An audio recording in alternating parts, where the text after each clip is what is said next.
Welcome to Zen Footsteps. My podcast is designed to invite you to explore new perspectives and challenge the way you see the world. Through engaging conversations with thought-provoking guests, we're going to delve into the idea that you can transform your thinking and inspire personal growth. From redefining success to uncovering unconventional paths to fulfillment, each episode is a step towards expanding your mind and embracing the journey of discovery. So join us as we walk alongside innovators, thinkers, and change makers who can help you see life in a whole new light. Hi guys, and thank you for joining me again here on Zen Footsteps. My next guest is somebody I know very well actually, and I thought it'd be really exciting to get her on, and that is Claire Turner. Claire is an EFT practitioner, mindset mentor, and also an author who helps holistic practitioners overcome self-doubt and scarcity to build a profitable, soul-aligned business. She's a straight-talking expert on energy work. She's been through procrastination, imposter syndrome, and her own fear of visibility, so she really does know what she's talking about. She's also a founder of Successful Holistic Practitioners. Claire combines EFT with real-world strategies to help entrepreneurs clear subconscious blocks and attract consistent clients, without the kind of fluff and toxicity that we normally get with this. So if you're ready to stop that self-doubt and that sabotaging that you're doing and start thriving, Claire can help you achieve and alchemize your abundance. Claire, hi, I love that alchemize the abundance. It's fantastic. I love that. So listen, I know what EFT is, but my listeners won't. So what is EFT? Yes, it's a fantastic question. I often have to explain it because no one knows what EFT is apart from electronic funds transfer. Essentially, it stands for Emotional Freedom Techniques, and it's often referred to as tapping because it involves tapping with your fingers on specific acupressure points on your face and torso. So I'm going to fess up right now. It looks really weird. People always feel a bit silly when they start, myself included. But what happens is when you tap these acupressure points, you're generating an electrical signal which travels to the stress response center of your brain, a part of the brain called the amygdala, and it essentially turns it off. So there's loads of great research around this about how EFT brings down things like stress and anxiety and overwhelm and anger and all that stuff really, really fast. If anyone's really interested in the sciencey stuff, there's an amazing lady called Dr. Peter Stapleton. Definitely check out her website. But it essentially it reduces cortisol fast, and it just calms your mind and body down. So in a nutshell, that's kind of the basics of it. Okay, so and what was the sort of journey in terms of how you got into it? Because many people like myself, we've always come to something through our own challenges. How did you get into EFT? What was the sort of initiation process? I completely blame my other half, Danny, who you had on your podcast not so long ago. When I first met Danny, mumble years ago, I was working for a big American corporate company. I had been there in some iteration for years.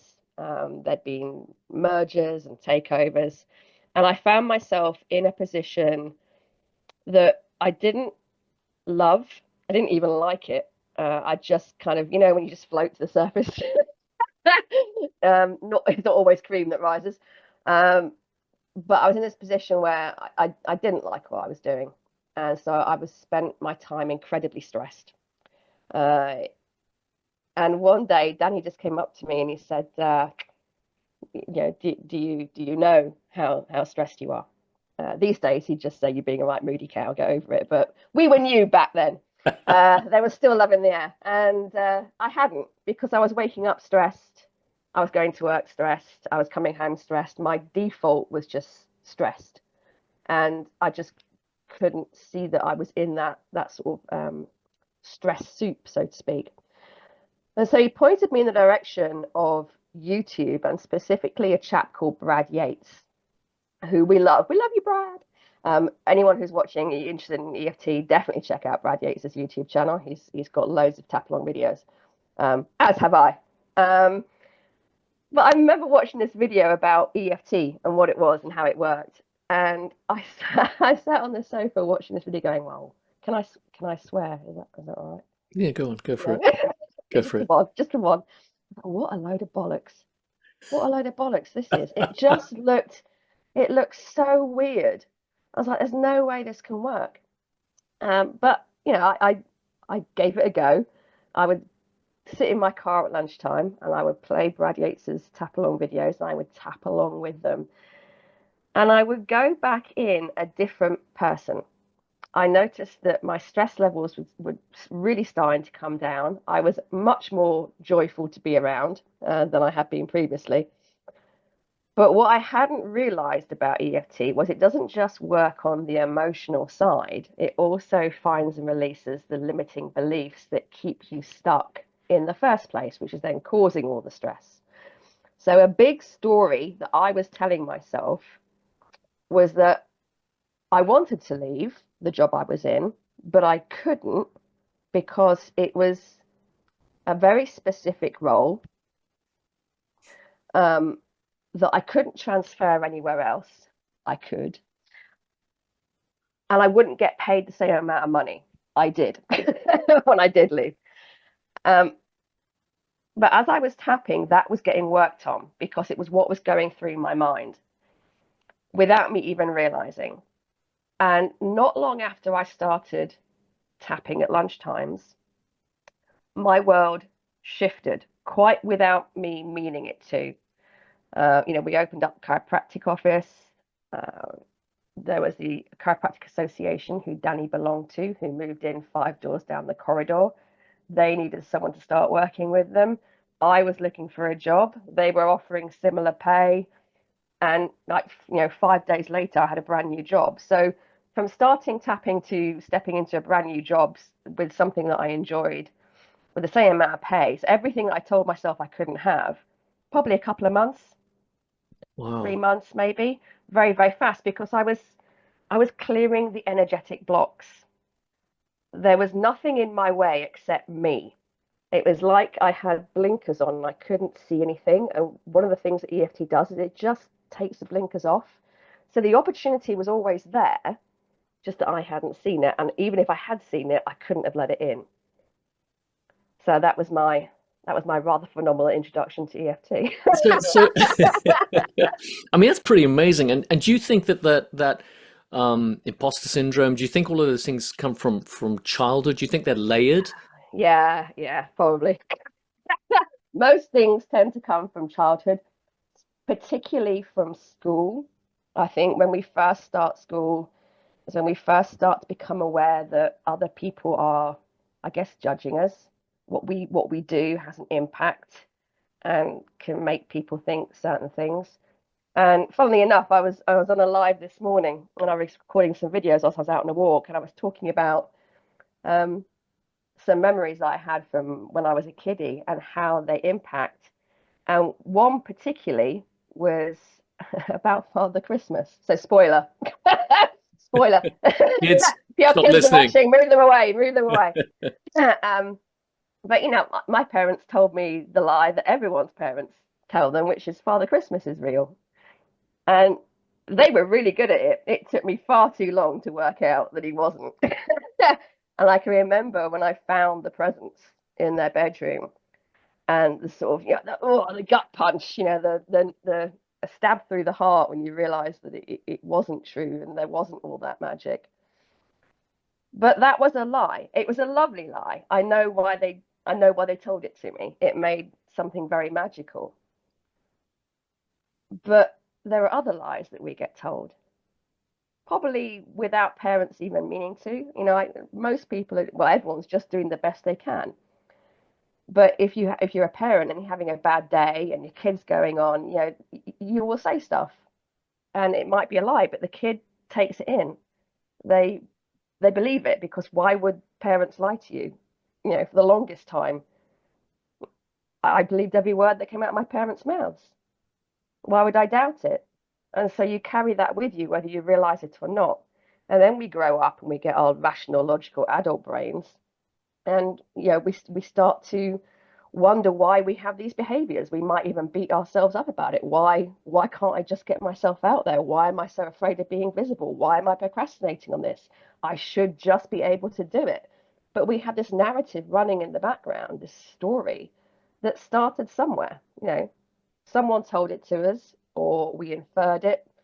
There was someone gave someone else a look and we took something from that, we made a decision. And so our adult life and our success and how far forward we can move is impacted by these things that we decided when we were very little. And most of the time, probably 90% of the time, they're completely subconscious because we've never had cause to question them.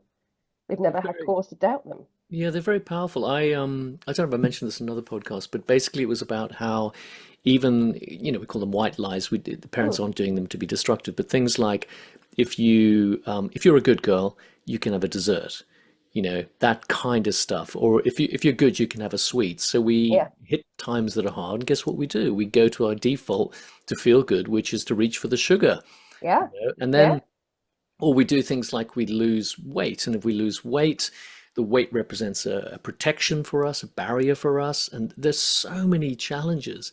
yeah. So with this technique that you learned, how did you transition that from overcoming it to understanding that other people could do really well from this, and how could you impart that to them? What was the shift in that you suddenly went, actually, no, I really believe this, and how did you transition that to help other people? Yeah, I think the biggest impact I noticed first off was obviously with myself, and the fact that I wasn't blocking things anymore. I was don't get me wrong, I was still feeling fear about doing stuff, but I would bust out some tapping and it would reduce it enough for me just to take the move. And I think that's an important thing to say because a lot of, particularly holistic practitioners, I love you, but holistic practitioners are awesome. I am one. We rock. But we do tend to get bogged down in our own, I must clear all my blocks, and I must do that before I make a move, and I must do that before I help anyone else because I need to be perfect, and that's just not possible. So I think something that I'm very conscious of is yes, it's good to work on the blocks in the first place. It's good to release all the stuff, but don't let it stop you. So you can use EFT incredibly deeply, which is what I do with my one-to-one clients and my groups. We go very deep, we release all the stuff, but something I really sort of try to hammer in is you can also use EFT in the moment when you're about to put off doing something and it doesn't take long. You can just do a couple of rounds of EFT just to reduce the anxiety to make that move forward. And I think the biggest thing that really hammered that home for me was I'd done a workshop, this is years ago. I'd done a workshop online and there was about, I think it was 150 odd signed up, about 50 people turned up. So I was quite pleased with the conversion rate. And after workshops, I would contact people. Well, I wouldn't. I got a lady to do it for me because that was one of my, I don't like phoning people. But she was on holiday, which is rude. So for this workshop that had, a hefty number of people on it, uh, I didn't have anyone to do the phone calls. So I was like, I'm going to have to do it. And the day after was a Saturday, and I could hear this narrative going on in my head. I can't ring them on a Saturday morning. That's rude. That's a weekend. That's a downtime.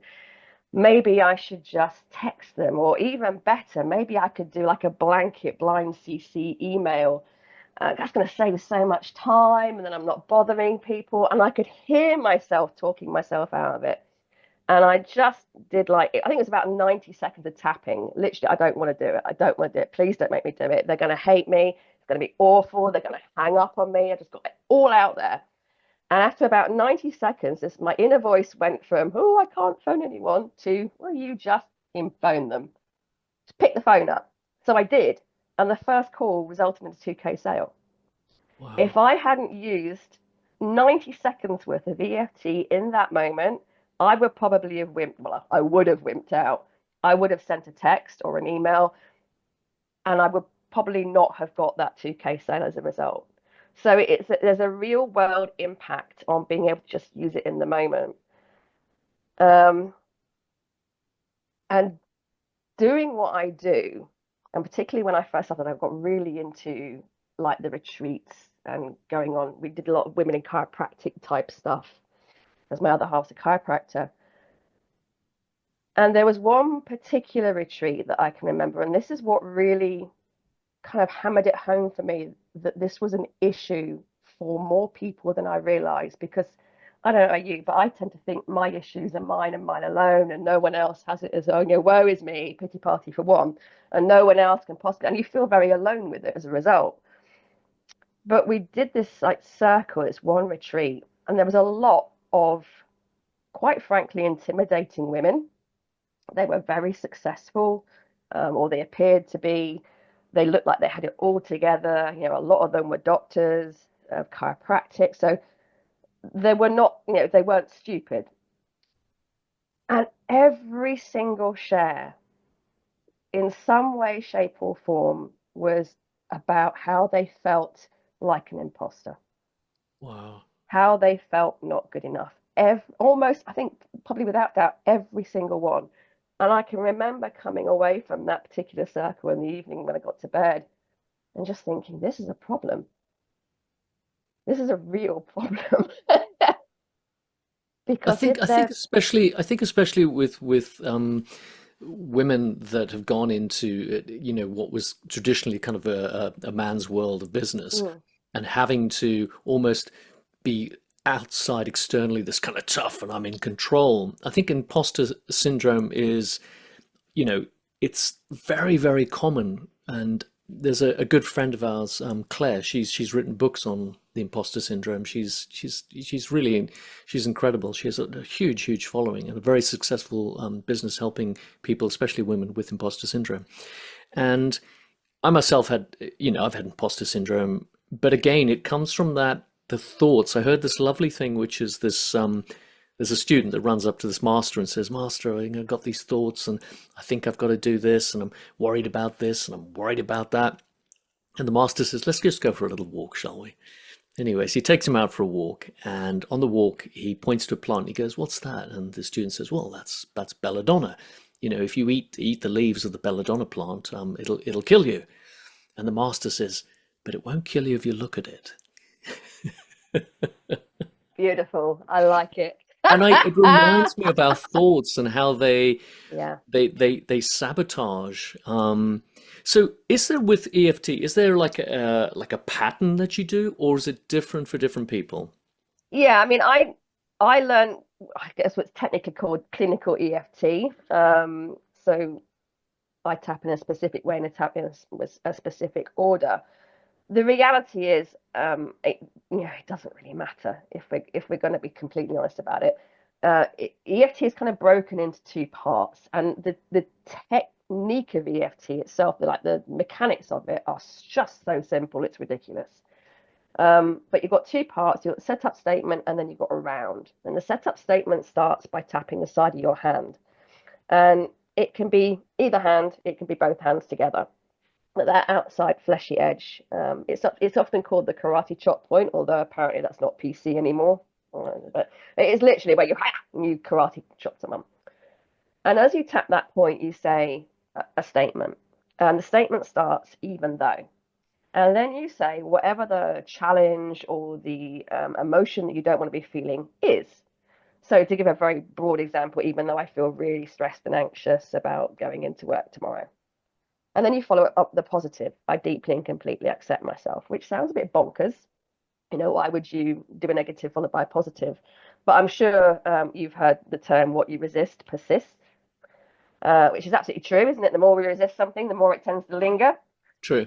By tapping this and saying that statement, you're essentially saying, even though I feel like absolute, crap, it's okay. I'm okay. And it diffuses. It takes the resistance out of it. It gives your brain the permission to just say, oh, it's okay. We feel bad, but actually it's okay. And it just helps everything move a lot easier.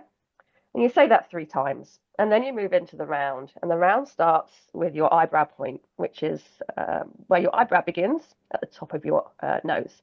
And Okay. again, it can be either side, it can be both sides together. Danny likes to do both sides. I get a bit out of sync and start beating myself up. So I tend to stick with the right side. Then you've got side eye, which is the outside corner of your eye on your bony eye socket. If you're tapping your temple, you've gone too far. You'll be on the bony eye socket. Under eye, which is under the eye, again on the bony eye socket. Under the nose, which is And exactly you're repeating the same phrase, are you? That you started with? not necessarily. I'll come to that Okay. in a sec. Okay. But you got under nose, then you got chin, which is the groove between the lower lip and your chin point. Then collarbone. So the easiest thing here is to make a fist, tap where you find the knot of a tie. Then you've got underarms, so about 4 or 5 inches below your armpit, where a woman's bra strap would be. And then finally top of head. And that's the round. And I always do in that order because I can get lost very easily. So if I'm always going in that particular order, I'm not going to wonder which points I've missed out or whatever. As you tap those points, you say what are referred to as reminder phrases. So yes, they can be a repeat of what you said in the setup statement. It can be you talking to yourself about whatever is going on that's causing you the emotion or the challenge. When you're working with a practitioner, we tend to use the round to get a bit down and dirty and find out what's going on. Or if you're in the middle of an emotion, you don't have to say any words at all. The words are really there to bring up whatever it is. If you're tapping for an emotion, so if you're feeling really anxious and you don't want to feel anxious, you don't need words to bring up the anxiety because you're already anxious. You're already sitting in it. So you can just tap. If people are working by themselves, because people get very het up about what to say when you tap, the reality is, people make much more of a meal out of it than they need to because they don't quite understand what they're doing, and that's fine. No one ever does when they start. So my recommendation is that people, if they want to do tapping by themselves, which I absolutely recommend because it is a self-empowerment technique, either go onto YouTube, pick a tap along video and tap along with it. I've already mentioned Brad Yates. My YouTube also has lots of tap along videos. Or you can sit there and tap through the points and pretend your best friend is in front of you and just vent. Just get it all out there. EFT works the best the more specific you can be, and the more you can as is it. Say it as it is. Very often we don't like to admit what we're thinking or feeling. We think we shouldn't. And so we kind of internalize it, we keep it in, and that causes all sorts of problems. This is all about getting it out in a very safe space, not necessarily because you believe it, it's literally just to get it out. And because you're tapping as you do that, you're keeping the emotion low. The emotion will come down. So something I very much recommend people do as well when they start tapping is when you start, give the emotion a number. How intense is it? 1 to 10. And then once you tapped, check in again. What's happened with the number? Now, obviously, we're looking for the number to come down. Even if it's just by a couple of points, that's still awesome. But there are obviously, 2 other things that can happen with the number. It could stay the same, or it could go up. Now, that doesn't mean you're doing anything wrong. If the number stays the same, it's generally an indication that you're just not getting specific enough. It's all a bit general, it's all a bit vague. So really if you're feeling anxious, why? And why is that making you anxious? And who is involved? Really get into the nitty-gritties of it. Another reason it can not shift is because inside all of us, there is an inner teenager who's generally quite stroppy, does not like to be told what to do. You're not the boss of me.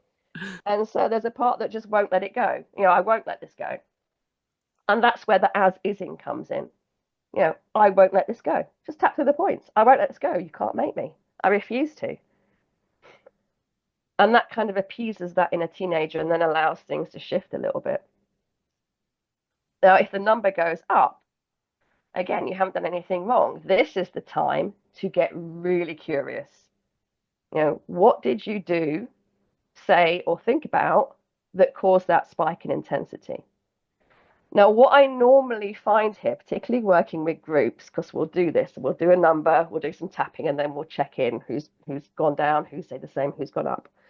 And on the rare occasions where people put their hands up for it's gone up, what usually happens is, let's say they started tapping for anger, and it was a 6 and now it's an 8. And so the question I'll ask is, okay, is the 8 still anger, or is it a different emotion? And you'll get a, oh, actually, no, it feels a bit like shame. So the emotions are layered. So if your number goes up, the first thing I recommend is it still the same emotion? Because when you start tapping, you'll slough off that top layer of whatever it was that was presenting itself. And then there's an emotion underneath that. And then particularly with something like anger, it's it's usually covering a lot of other emotions that feel less empowering somehow, grief, guilt, shame. We'd rather feel anger because it feels a bit more raw Hmm. than the shame. So we'll paper over the other emotions, and then as you start to tap, the anger gets sloughed off, and then this other emotion presents itself, which is more intense than the anger was, and so people assume the number's gone up, but it's the same emotion. But I would probably about 100% of the time, I'm going to go bold, 100% of the time, it's not the same emotion. Yeah, But because I definitely think that anger is a really funny thing, isn't it? And especially in the Western, we're not allowed to feel angry, and yet we're asked to go to war and feel angry, and yeah, then we're not, don't be angry, you know. And yeah, I find that one thing, one thing I always say about anger, which I really like, is have you ever seen somebody demonstrating for freedom of rights or something like that? That's a really positive anger. Anger doesn't have to be a negative. And I've seen anger in motion. At least anger is, I look at, say, for example, if someone's feeling depressed, yeah, I would rather be angry than depressed because anger is movement, yeah, whereas depression is just nothing. You know, and everything in life yeah, has to move, right? yeah, Everything yeah, has to move. yeah. So Beautiful. that's really And fascinating that it's there's this such an important fluffing. point. The Yeah, sloughing you're talking about, that really fascinates me because I've always thought we spend ages and ages sometimes in counseling, almost like stirring the pot, mm, when actually right at the bottom is the truth. yeah. And all this other stuff is at the top. And it sounds like what you're doing is you're getting straight to the nitty gritty. Is that about right? Yeah, yeah, you're doing the equivalent. There's something juicy in a box, but there's loads of tissue paper on top of it. You've got to pull the tissue paper out to get to the juicy thing at the bottom of the box. But I love that what you say about anger, and it's absolutely true. People always think anger is a bad thing, not necessarily. But something I've noticed with anger, if people are wanting to clear something, there's anger layering on top of it. We're usually angry for a reason. And the reason is usually we've seen or experienced some form of injustice. And so we get angry. And it's something to watch out for when you're tapping for anger, because there'll be a part of you saying, well, I don't want to let this anger go, because if I let the anger go, am I condoning whatever I got angry about? And so there's a resistance. And there's nothing wrong with that. You know, but people get frightened about clearing the anger because they need to be angry. But tapping is about just acknowledging that, and you're allowed to be angry, but what is it covering up? How does that work in a group in the sense of especially the British thing, the reservedness, right? Um, No you know what I'm sex, talking please, about no because British, yeah. Americans wouldn't be a problem, right? But you know what we're like with British. You know, we don't hug me, I'm British, you know. Um, that thing about being vulnerable in a group. I can understand working one to one. Yeah. Okay, I get that. Even that takes a lot of breaking down. How do you find, how do you manage that in a group, allowing people that they can be their genuine selves because they're not worried about being vulnerable next to three, four, five, six, seven people next to them? I give permission. I think people don't realize just how powerful permission can be. Permission to holding a space. With a group, I'll always start off with a bit of group tapping where people just kind of join in. Something I'll also do is what I call and response. So this is where everyone's muted, so on a Zoom call, but they'll be tapping along and talking along. And I might say things like, when that happened, it made me feel. Then tell me out loud how it made you feel, so that they're giving their own answer, but no one else can hear it. because they're on mute. So there's that kind of safety in that they can sort of vent and let go. And then once we've done like the communal group tapping, if I'll ask for feedback, and if there's something that if someone's number hasn't shifted or it's gone up, or I just get the feeling that something needs to go deeper, and I've been talking to someone about their experience, I'll say, would you mind if we did some one-to-one on this and everyone else taps along? And I think pretty much all the time people say, yeah, that's fine, because we've already done some tapping. So the anxiety and the stress has already come down, which opens people up to share and be in a much more valuable, vulnerable space. But I don't think you can dismiss the power of giving people permission, but also asking for permission as well. Yeah, I And think the it's that great, that golden rule about in all therapies is that don't break the golden rule, which is allowing the person the mm, freedom to express, the freedom to yeah. say what they And want. I like what you were saying earlier about the sort of traditional talk therapy, just kind of agitating more than anything else. Because look, everything has its place. It does. Everything has its place. The issue I have with the traditional talk therapies where you just talk is you're not actually releasing anything from the body. And so what can happen, and I've had lots of people come to me who have tried traditional talk therapies and they either didn't get on with it or nothing really changed for them. Um, Whereas something like EFT or any kind of somatic stuff, that the body's getting involved as well, because the body keeps a score. Everything that happens to us is in the body. And the beautiful thing about EFT is you don't actually have to speak. So a lot of people who have experienced trauma and have some real heavy sort of PTSD, often if you ask them to talk about what happened, they can't. They physically can't talk about it. They can't get the words out. With EFT, you don't need to. You can just tap because they'll be thinking about it. And there are specific things you do with EFT for trauma stuff that makes it all very safe, all very gentle. Um, but as the body gets this message, this calming signal, and everything starts to relax, then people can start talking about it. And it's very difficult to re-traumatize yourself when you're tapping at the same time, because remember, when you're tapping, you're turning off your amygdala. So it's just diffusing everything. And an example I often give about this is, and this could work with emotions, but I usually give it as an example for working with limiting beliefs or disempowering beliefs. Is if you think about a kiddie at school and they're asked to give a talk, and they get to the front of the class and they start talking, and maybe they get something a bit wrong. Maybe they stumble over their words, and the class laughs at them, or the teacher says something a bit derogatory. And in that moment, our kiddie is going to feel a surge of emotion. Now, I'd like you to think of your brain like a biocomputer, which is essentially what it is. And everything that's happened to us is stored in a little electronic folder in our biocomputer brain. And that electronic folder is created when we get a surge of emotion about something. And the emotion goes in the folder. So in this instance, it might be shame, embarrassment, humiliation, maybe even a little bit of anger. There's going to be a physiological response. So his body is going to react a certain way, maybe flushing, maybe getting shaky, feeling sick. Those go in the folder.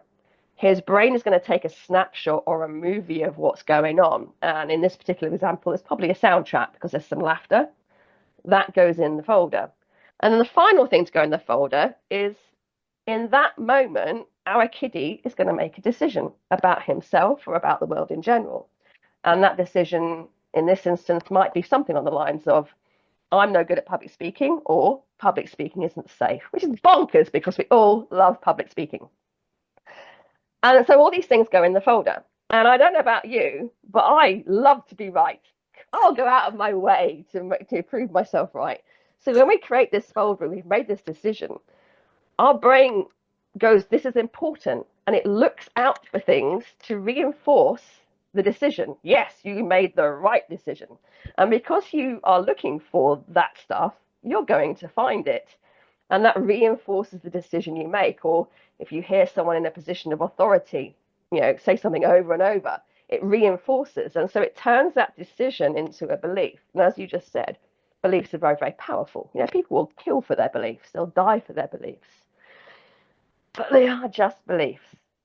They're not truths. And so we can change them. So if we imagine, our kiddie grows up, he's got this decision, he's had all this evidence that proves to him that he's no good at public speaking. Now it's turned into a belief. And he's got a job, and one day his boss comes up to him and he says, "Oh, there's an amazing opportunity coming up for a promotion. You will be fantastic at it. It is more money, it's less hours, it's in the Bahamas." And our grown-up kiddie's like, "Oh my God, that's amazing. How do I get the promotion?" And his boss says, "It's really, really simple. All you have to do is give a presentation." And as soon as those words leave the boss's mouth, our grown-up kiddie's brain goes, "Hang on, we've been there before." It'll go rifling through the folders, it will find the relevant one, and it will press play. So our grown-up kiddie is going to feel that surge of like feeling sick or shaky. He can feel himself getting a bit flushed. He's going to have those emotions come up. Even if he can't really remember the original memory, his body is going to respond as if he was back in it. And his little inner voice, and I think we all know the little inner voice to which I am referring, the really unhelpful, critical one, is going to say something like, "Oh, I'm no good at public speaking." And then one of two things is going to happen. Either he goes for it, but he's so nervous he completely messes it up and he doesn't get a promotion, or he just goes, "I can't do it," and he doesn't get the promotion. So that's how a limiting belief can really impact our life. Now, EFT is a little bit like running a virus scanner through your computer brain. It finds the relevant folders and it plucks the emotion out. If you no longer have the emotional attachment, your brain goes, "Oh, not as important as I first thought. Fine, carry on." And it makes it so much easier just to move through it. So there's loads of great research about how effective EFT is for things like PTSD because it just diffuses the memory. People can recall, but they don't get the emotion that goes with it, which calms everything down. But something I've noticed, and this, again, it comes a lot from personal experience and then later through the people I've worked with. Thankfully, most people don't have one big traumatic event that has shaped their life, which is good, but also not good in a weird way, because what has actually happened for the majority of people, I think, is that they've had lots of little traumas that have all compounded one on top of the other. So in chiropractic, when we saw people come in, most of the time they hadn't had a big accident. Their back just hurt. And what's happened is, again, it's little things compounding day after day after day that then causes this big sort of break, so to speak. And it's called a subluxation. And I think most people have that. I never had a massive trauma, but I had lots of little throwaway comments that affected my confidence, or little things that I didn't do or did do, or I did it wrong, and someone said something, and all these little things compound. But because we haven't got this big thing that happened that we can point to and go, "Oh, it's that," they kind of go unnoticed. They kind of slip through. It's true. They go under the radar, don't they? I mean, there's Yeah. have you come across something called the reticular activator at all? Do you know? Oh, yes. And Yes. I We love love that the Raz. because it's just so good. I mean, I first before I trained and I'd also trained in hypnotherapy. And one of the things they really emphasize is the reticular activator. So essentially, let's say I want to buy a new car and it's a Volkswagen Beetle or something. All of a sudden, I see Volkswagen Beetles all over the place, and I go home and I said, Yeah. "You won't believe it. It's really weird. I see Volks," and I always explain to people like saying, the brain has this every single memory from birth to death stored, but things that are relevant for our survival, we do every single day. Then all of a sudden, we need something, like we were going to buy a Beetle. So it surfaces into our conscious mind, and suddenly we see it all over the place. Yeah. But as you've rightly said, the problem with that, that can also come with other memories that surface, and it's being able to clear those. And what I love about what you're saying about EFT is we complicate things so often. We really overcomplicate it. And Yeah, EFT, from what you're saying and from various techniques I use, is it doesn't do that. It gets straight to it, says, this is the problem, yeah, this is the issue, let's deal with it. A lot of people, I think, are afraid of that. I think a lot of people are afraid of having labels. I work with a lot of fibromyalgia people, and if anybody comes out and says, I've cured myself of fibromyalgia, the community attack them, saying, oh, you couldn't have had fibromyalgia in the first place. Because we become conditioned to be either a victim or to have something to define us. And I'm going to come along, I'm going to challenge you, and I'm going to take away your definition of what you call yourself. yeah. Do you get that same thing in groups, or do you get it individually? Yeah, I love that, and I think I will remind me to answer that question, but I just want to segue for a moment. I mean, you'll know this. There is something called secondary gain, and secondary gain, for anyone who doesn't know, is when there is an upside to whatever it is that you think you don't want. And I'm telling you right now, there is an upside to the thing you think you don't want. If there wasn't, you wouldn't be doing the thing that you don't want to do. So I work a lot with people around money blocks and money blocks because I just find that fascinating, the amount of emotion that goes in if you put a pound sign in front of something. And one of the questions I ask is, what's the downside of having more money? And people look at me like I'm absolutely bonkers. It's like, are you crazy? Of course, there's no downside to having more money. And my response is always, perhaps a little bit facetiously, um, yes, there is. If there wasn't, you'd have more money.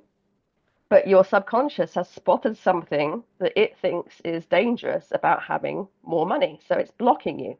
And it's doing it really super sneakily because the subconscious's job is not to make you successful. Your subconscious's job is to keep you alive. And so a big thing that comes into that, like you said, with the fibromyalgia, is this identity that people give to themselves and the experiences they've had. Your subconscious can only go on what has already happened to you.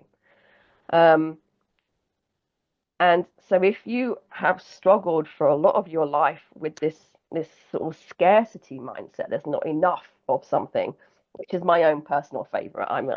Scarcity is my thing. I'm Me all too. over it, all Me over it. too. Um, and you've been broke and you've been on the edge of losing your home and you've got massive debt. Both hands up in the air. As awful as that is, and as stressful and anxiety ridden as that is, it's familiar. Your subconscious and your identity know who you are in that space. They know how you respond, they know what to do. And so your subconscious goes, okay, I know I can survive this because I have done. Let's do more of the thing that I know we can survive. And so it keeps you in this loop. And your identity affects that. There's a great saying. I think, was it Jim Fortin? I heard this from first time. It's just be, do, have. But most people try to do it the other way around. They try to have, do, be. If I have the money, then I'll do this thing, and then I'll be this version of me. But you can't do that from the version of you currently are because you're going to make the decisions that you always make. Like Einstein said, you can't solve a problem with the same brain that created the problem. You have to embody the version of you that has the money, and then you make their decisions and you take their actions, which leads to you getting the thing that you want. And again, so often people create these goals for money and they're not doing it because they just truly love to have lots of money or to have a wonderfully, highly profitable business. It's super fun. They set these goals to try and solve a problem. And if you go at your goal from that space without looking at your identity, then you're just going to keep running into resistance and you'll get so far and then the tension will get too great because the further you get towards this goal, the more you're moving away from your current identity. And that creates so much resistance, so much pressure. And then your subconscious will do whatever it can to pin you back to your current identity. And that's when people sabotage themselves or procrastinate. Um, or you get an unexpected big bill through the post. Things just kind of work out, so you lose whatever it is you went for. So I love what you mentioned about the identity thing. And I think one of the big questions I'm going to, if people don't take anything else from this, I'm going to invite everyone to keep this question in mind when they're running up against a self-sabotaging behavior, or they just can't break out of some kind of pattern. Is what It's actually two questions. What is the downside of getting the thing that I want? And what is the upside of staying exactly where I am? Interesting. And get curious. Don't give a knee-jerk response of, well, there is no downside. There Mm. is. There is. It's like people who come in, if they come into a chiropractic office, and no matter what we did, what the chiropractor did, they just weren't getting better. And you start talking to me, you've got to be careful because it's quite a touchy subject. What's your secondary gain? You can't just hammer it. But you start to understand that, maybe it's a mum who the back pain is actually allowing her to get some rest. Her husband is doing the vacuuming or feeding the kids. And so if she was to lose the pain, she'd have to go back to doing all the work, or you'd have no excuse to not go out. Same thing, I think you mentioned weight, earlier in the podcast. One of the big reasons, especially I think women, why they struggle to lose weight is that when a lot of the time when they were slim, they felt unsafe in some way. So the subconscious equates being slim with be feeling unsafe. And so it piles the fat on to keep them safe. And so when you say to them, what's the downside of losing weight?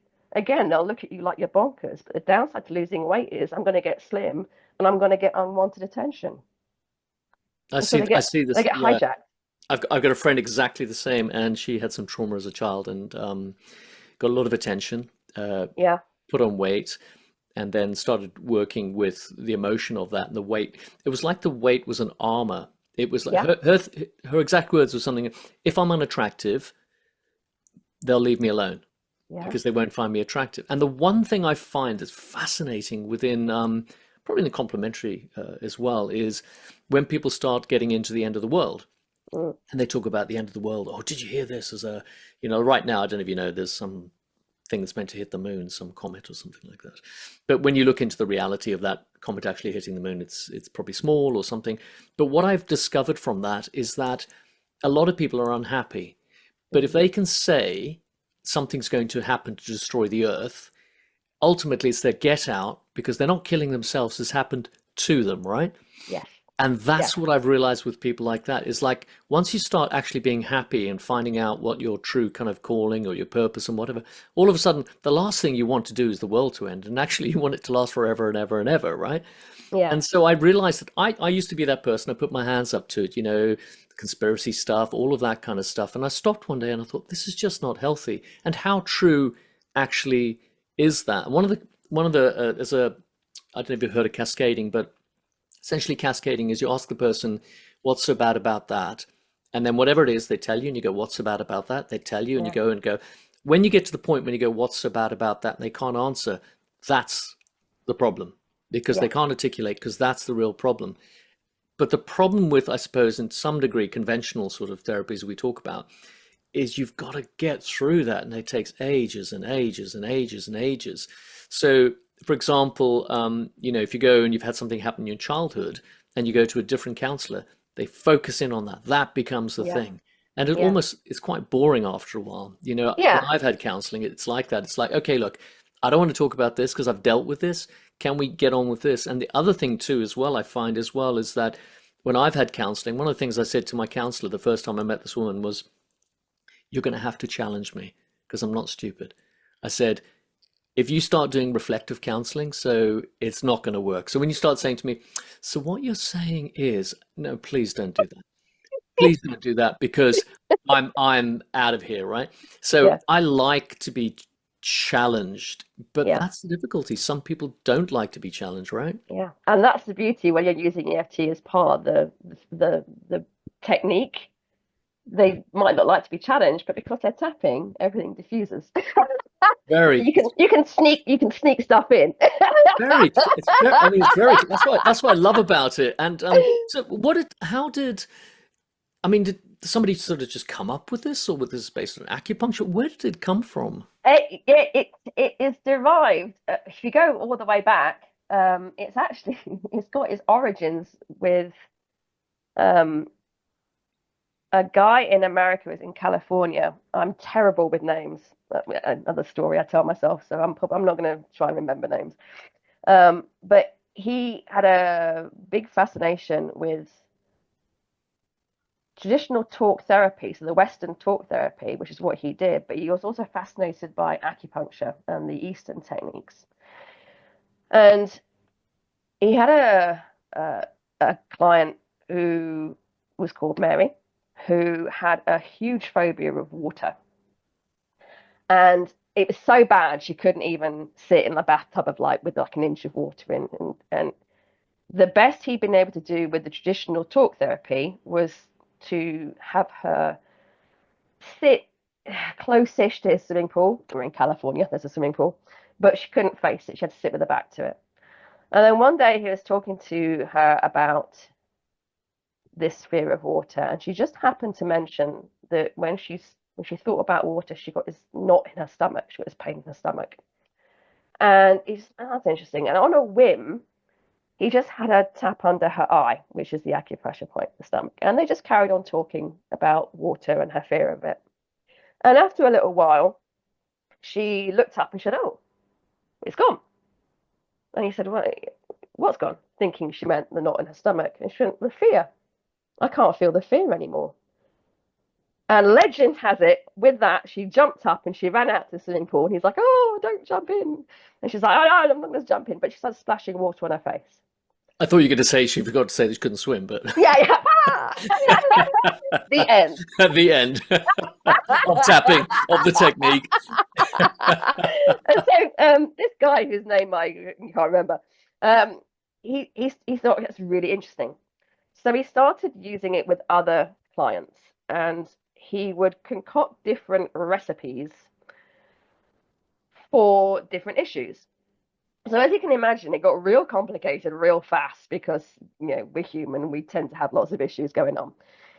But it was super, super effective. And it was so effective, he started teaching it. One of the first guys to learn this technique was a chap called Gary Craig. And I'm really proud because I couldn't remember his name yesterday. It's just come to me. But Gary he's an engineer by heart, come from Stanford University, and he could see he's a big passion in personal development, and he could see how amazing this technique was, but also how complicated it was.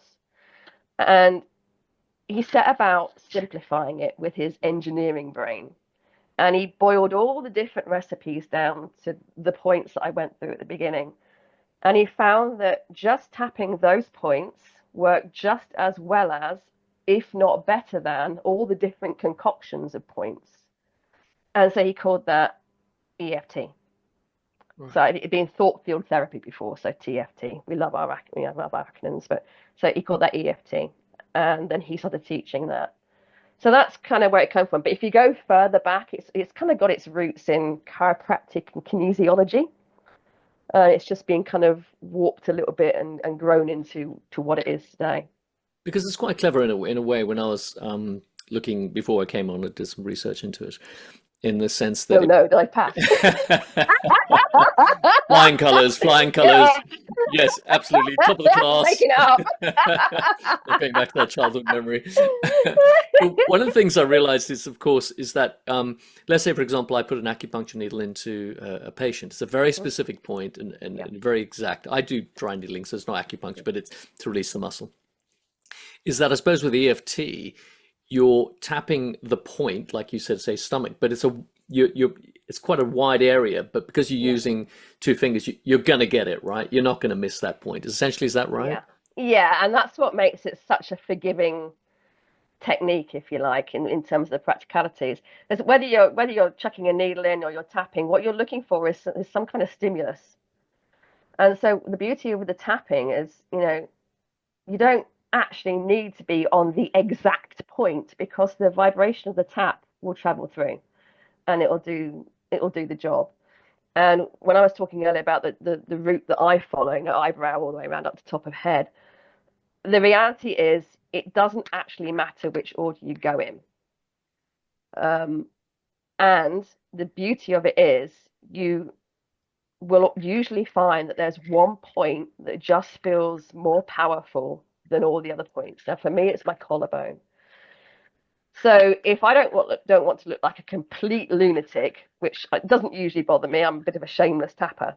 But if I didn't want to look like a complete lunatic, or it didn't feel I couldn't, get my arm up to do my head or whatever it would be, I would just tap my collarbone. And just before I go on stage or anything like that, you'll often see me furiously tapping my collarbone before I walk out, and that just takes the edge off. So if there's also finger points you can use, which I don't tend to use because I don't find them very powerful personally. But for instance, if you're in a job interview and you're getting nervous, you don't want to start busting out your tapping moves, you can just tap the points on your fingers or just give them a little rub or a little squeeze. And you'll see people do this. If you start looking, and I used to do this when I first learnt about EFT, I would do this in the office. I would watch people, and when they get stressed, they start doing all this. They do. Yeah, they'll rub their chin, or they'll rub their collarbone, or the top of their head, or they'll start squeezing their fingers. And the body automatically knows what to do to help you feel calmer. It's just that they don't know, the person doesn't know. So it's just a weird thing they do. And I was talking I see to, it with mums with the stroke the side of the head here, the sphenoid bone to calm it yeah, down. yeah, And we know that when the sphenoid is in fight or flight, it goes up and releases, so it's an oppressional ocular nerve to see the predator. And when I show people this, that just by stroking this point, it's always got to go back and down, how they become very calm. And I think that our ancestors definitely were more in touch with yeah. all of these things. I think we've become very disconnected in the modern world. We've become too clever. I think so. I think. I love what you said earlier about, it's very simple, and that's unfortunately that can be EFT's downfall. People look at it and go, "That's too simple. I know, we're It's looking for not complicated complexity. enough." I Hey. agree. They reach for Dr. Google, right? Yeah, And yeah. before they You've got actually cancer. reach for their own intuition, you know. Yeah, So, yeah, so if you're, so we're going to come on to kind of how, because I want to talk about how people can reach out to you, obviously, but I want to, so if you're, when you're working, and listen, we've all got to keep the wool from the door, as they say. I'm a great believer in, there's this thing within healthcare that there is a belief that for some reason we should be penniless and not have money because we're helping and we're being loving. And yet the guy over there that's the banker, right, yeah. is making an absolute fortune, fortune slumming it up. And I don't believe that. I believe that you are entitled to make just as much money, be Mm, incredibly successful yeah, from helping people. So how do you work one to one, or how does it work for you? yeah. You just touched on really. This really gets my goat. Tap tap tap tap tap. Me too. Um, something that really irritates me is when other holistic practitioners try to shame their fellow holistic practitioners for wanting to make money. It irritates the hell out of me. There is this holier than thou attitude that unfortunately some people have based on the beliefs that they've got, like you just said, that somehow earning money is not spiritual. I can't think of anything more spiritual than helping people and being rewarded for it, because money is just energy. It's just energy. The only meaning it has is whatever meaning people put on it. But there is this, unfortunately, I think there is this belief that a lot of holistic practitioners fall into, that they can't, well, they shouldn't make a lot of money, but also that they can't make a lot of money doing one thing. And this comes from when I was first learning how to do EFT. I was with if anyone's thinking of learning how to do EFT, check out the EFT Centre. Sue Beer and Emma Roberts. Emma Roberts just rock. They're such good teachers. And I was doing my level 2 with them in the centre, and it was a lunchtime break, and I heard someone say that you couldn't make a living just from EFT. And I was like, oh, you're on a course to learn how to release limiting beliefs, and you're trotting that out, which just goes to show you so often people don't see their own limiting beliefs. And there's plenty of evidence that people can make a living out. You've got the tapping solution, you've got Brad Yates. I'm doing it. There's so many people who make a living out of just doing this thing. But it can really hamstring people. And I've got, successful holistic practitioners, which is a private Facebook group. And one of the questions when people join is, what area are you in? About 1 to 2% of the time, people give one answer. Most of the time, it's this whole long list of the various different things that they do. Now, there's nothing wrong with that. I love learning stuff. I learning new techniques. But I think a lot of it comes from this fear that they can't make money, or they shouldn't make money just having one thing. And they always talk to the technique rather than the problem they solve. It's true. It's like they have to justify. It's almost like a justification. I need to be worthy of, I need to have all these certificates and be worthy so I can get the money. There's also always this need for outside validation, which I totally get. I ran off down that I need, 15 billion certificates to tell me how wonderful I am with all these different techniques. And it was actually, I was very lucky. I had Danny going, do you really need that certificate? And I'm like, no.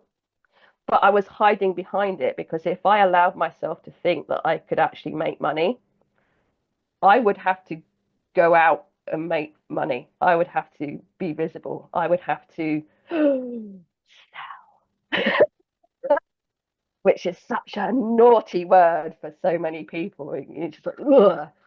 But we're selling all the time. I agree. They struggle. I mean, I would refer to myself almost like a mechanic. Is that I can do many things, but I don't need to. People always want to say, "Oh, what do you do?" And they want to say, "Oh, you're a chiropractor, or you're a this, or you're a that."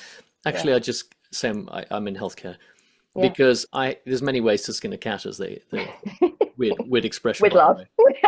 Yeah, I was talking to somebody the other day about that. It actually comes from the cat o' nine tails when they're on ships, and they used to punish people. And so they had 9 lives basically. So it had 9 flails, I suppose. Many ways to skin a cat was essentially, unfortunately, they would be hitting.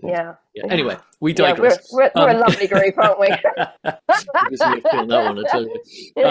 So let's look at. I'm keen for people to reach out to you. So you're trying to allow me to sell myself, aren't you? I am. How do we?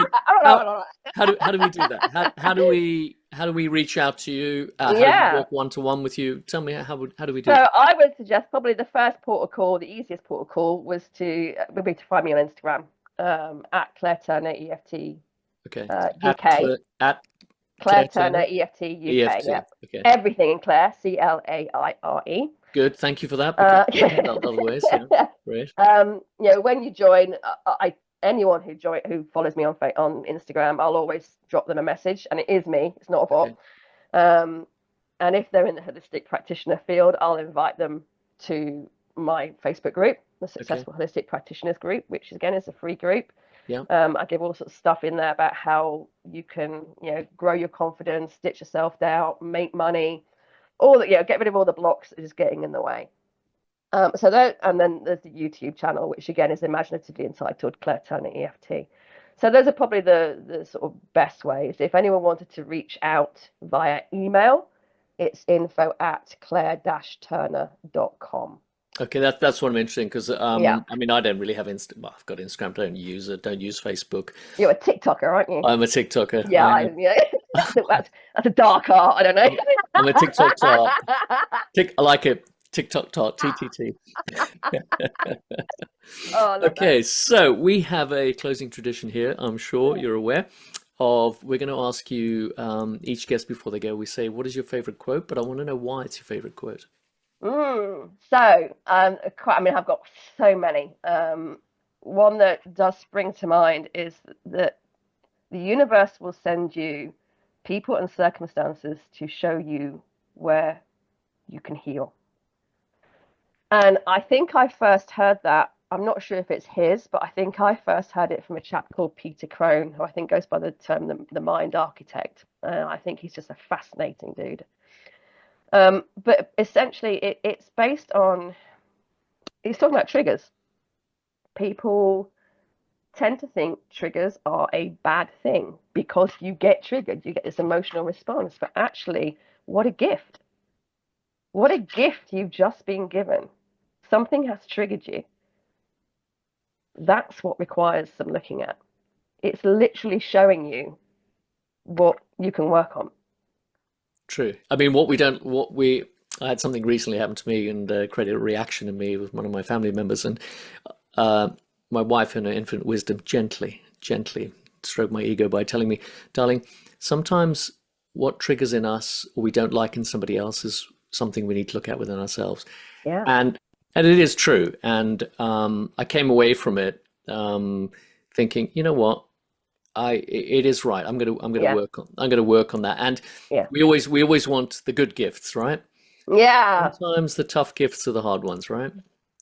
But they can also pay the most dividends. Totally. If someone says to me, "Oh, Claire, you're completely stupid," it doesn't bother me. I know I'm not Einstein, but I also know I'm not stupid. Yeah. So it doesn't trigger me. But if someone said, "Oh, Claire, I can't even think of anything, you didn't do very well on that public speaking," that might trigger me. And the reason it triggers me is because deep down I've got an awful fear that they're right. If I don't already think it's true about me, it can't trigger me. It's only when I already think it's true that I get the trigger. And it's absolutely true what you say. When you see things in other people that triggers you, it's because you've got a fear that you are the same way. But you can flip that on its head. What are the things that you admire about people? Because if you admire it, it also means you've also got it. It's true. It's true. After my situation, I looked at the trigger, but I also admire the person's inquisitive mind. And I looked at, they're younger than me. It's a member of my family. Yeah. And I looked at them and thought, wow, I was just the same as you. You're right. And I was like, cut the guy some slack, Do you know what I mean? It was really, really fascinating. Yeah. Wow. Hey, listen, this has been really good. It's been nice to catch up. We tried to catch up initially when you were abroad. When I was in Bali. Yeah. Yeah, when you were, sitting by the pool, not afraid of water, right? But lovely to see you. So, and hi to Danny, obviously. Will do. For those who listen to my podcast, his episode's already out. Yeah. This is better than his, but no, don't worry. Yeah, let's not tell him that. That might trigger something. Oh God. Right. Okay. Lovely. We'll catch up soon. I mean, absolutely. Everything else like that. But it's good to see you. Take care, and thank you for being on the show. I really appreciate it. Oh, thank you for having me. Cheers, love. Take care. Bye.